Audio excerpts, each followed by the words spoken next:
There is a town called Crestwood, nestled deep within a labyrinth of hills and ancient forests. Many travelers pass through this quaint little settlement, never realizing it harbors a secret that has haunted its streets for over a century.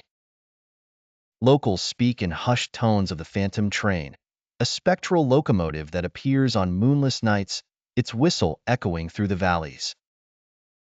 Old-timer Joe, the town's unofficial historian, claims it's the ghost of an ill-fated train that vanished without a trace in the 1920s.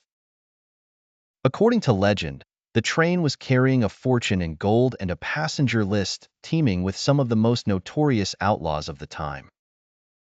The lore suggests the train was sabotaged by one of its own passengers, driven by greed and paranoia. On one fateful night, the train plunged off an unfinished bridge, disappearing into the abyss. The survivors vowed to haunt the tracks until their treasure was recovered. Among the more skeptical was Lily, a young journalist eager to debunk the myth. Armed with a tape recorder and a skeptical mind, she ventured out one moonless night with Joe, who had agreed to recount the story firsthand. They reached the old railway line just before midnight.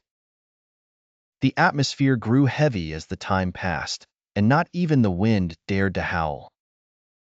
Suddenly, a whistle pierced the silence.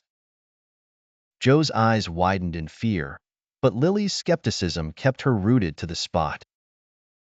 Out of the darkness emerged the train, shrouded in mist, its windows glowing an eerie green. It stopped just a few yards away, doors creaking open.